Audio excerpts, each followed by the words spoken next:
孩把外婆刚洗干净的坛子踢碎，还把外婆唯一的一双破鞋丢进了厕所。没办法，外婆只能光着脚丫子从几里外的山下挑水给男孩做饭吃。就在前不久，离婚失业的小雨妈妈需要专心找工作，没时间照顾孩子，于是把孩子送往乡下的母亲家。外婆的家破败不堪，到处结满了蜘蛛网，还有四处乱爬的昆虫。7岁的小雨第一次见到自己的外婆，就毫不掩饰自己的嫌弃。外婆用手比划让女儿在家多待几天，但妈妈却丢下2盒营养品，头也不回就离开了。送走女儿后，外婆佝偻着身子准备带小外甥回家，男孩却非常抗拒，甚至扬起手要打外婆。外婆患有哑病，赶紧在胸口画圈向他道歉，可男孩不领情，还骂外婆是个又老又笨的哑巴。外婆听在耳里一点都不生气，她招手带男孩回家，而男孩却歪着嘴露出轻蔑又不屑的笑。外婆颤颤巍巍地走在前面带路，男孩却硬要跟着她保持一定的距离。外婆没走几步就不放心地回头看看外甥有没有跟上来。回到家后，外婆做了一桌好菜给他吃，他却自顾着自己吃从城里带来的肉罐头。外婆往他碗里加的菜也被他嫌弃地夹开了。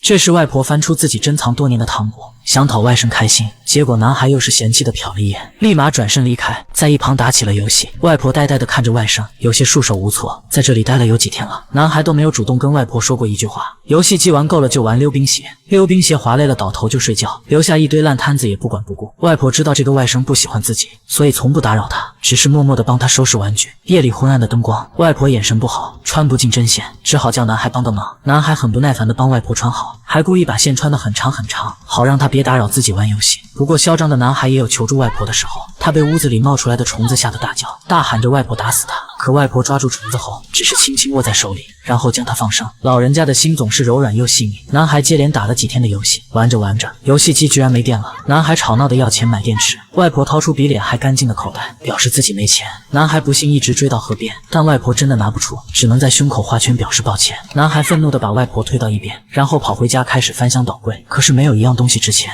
一气之下，他把外婆刚洗好的坛子踢碎，又报复似的把她的鞋丢进厕所。但男孩根本不知道，这是外婆唯一缝缝补补多年的鞋子，导致外婆只能光着脚走在崎岖的山路上给她挑水做饭。但这还没完，男孩趁外婆午睡时将她的银发簪偷走，打算去换游戏机的电池，但找了好多家都没有合适的电池。就在男孩打算用发簪换零食时，却被知情的老板教训了一顿，还把他打了出来。因为丢了发簪，外婆只能用一个勺子插在头上。现在男孩电池没换到，居然还迷路了，绕了几圈也找不到回家的路。他慌张的嗷嗷大哭，幸好路过的大爷看到了他，好心的把男孩送了回去。外婆看到他的第一反应并没有骂他，而是关心他有没有受伤。没有游戏机玩，男孩只能一天睡到晚。外婆想哄他开心，便比划着问他想吃什么零食。男孩听到后也不客气，激动地说出一大堆食物。见外婆一脸茫然，他从自己书包里拿来传单指给外婆看，甚至手舞足蹈地比划起来。外婆明白外甥是想吃鸡，于是她包起一袋自己攒了很久的草药，默默离开了家。之后天空下起了大雨，外婆用草药换来的，买了一只鸡回来。她艰难行走在崎岖泥泞的山路上，等回到家，外婆全身都湿透了。她顾不上休息，先给外甥盖上被子，又立马去厨房忙碌了起来。没多久就端着一锅香喷喷的水煮鸡喂到外甥的嘴边。没想到男孩大哭起来，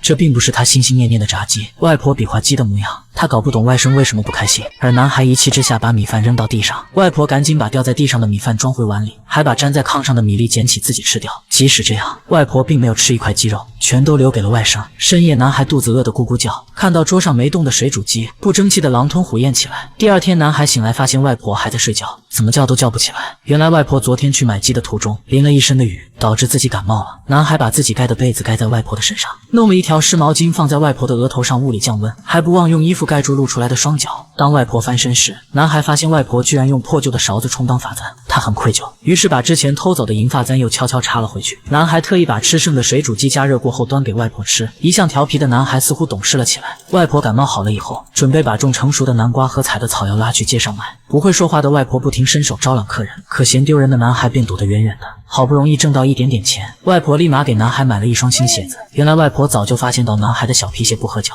接着外婆带男孩去餐馆吃香喷喷的炒米粉，而外婆则一直喝着免费的开水充饥。她一心只想让外甥开心，一直都不舍得为自己多花一分钱。回家的路上，男孩看到一家商店有游戏机的专用电池买，但此时他的内心似乎被什么触动，只是看了看便离开了这里。当他们坐上班车后，外婆注意到男孩用羡慕的眼神看着别的小孩吃巧克力派，于是外婆捡起地上的包装袋走到一家商店，店里的老奶奶是外婆年轻时的好朋友，外婆示意要2个巧克力派，老奶奶往袋子里装了好多，还坚持不肯收钱。就在临走前，老奶奶说道：“난 무릎 아파 못 나가.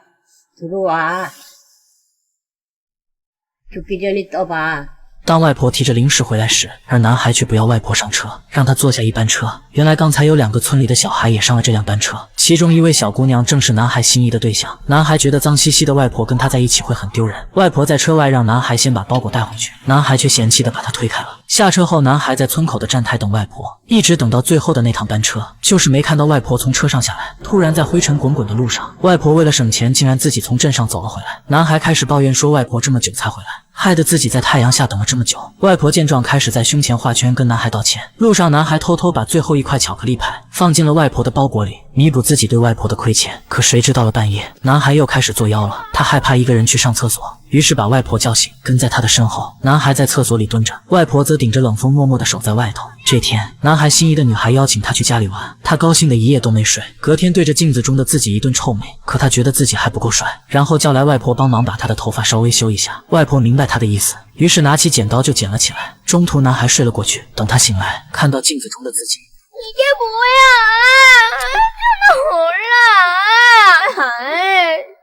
그래, 조금만 자르랬잖아. 누가 여기까지 자르래? 이제 내 언니도 멍한다. 没办法，男孩急中生智，将一块布当作头巾遮住头发。出门前，外婆递上新买的运动鞋。 촌스럽게.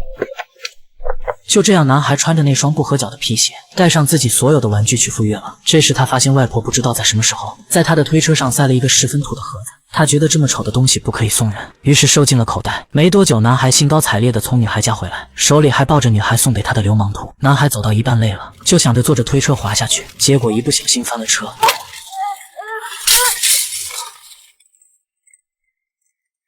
男孩狼狈的一瘸一拐走回家，这时他想起那个很土的盒子，当他拆开才发现里面竟然包着自己的游戏机，还有200块钱，这可是外婆所有的积蓄。其实外婆一直还惦记着他，想买电池。向来没心没肺的男孩这下被感动，终于知道外婆是多爱他。走到村口时，男孩看到外婆正焦急的找他，他忍不住的哇哇大哭起来。外婆看到受伤的他，着急的大步迈开行动不便的双腿，一上来就是查看他的伤势，心疼的擦干他眼里的泪水，还不断轻抚安慰着他。之后，外婆掏出一封信递给男孩。 原来是他妈妈寄过来的，因为妈妈找到了合适的工作，要接走男孩了。前一晚，男孩一笔一画地教外婆写字，他只教外婆2句话，一句是我病了，一句是我想你了。可外婆年纪大了，怎么也学不会。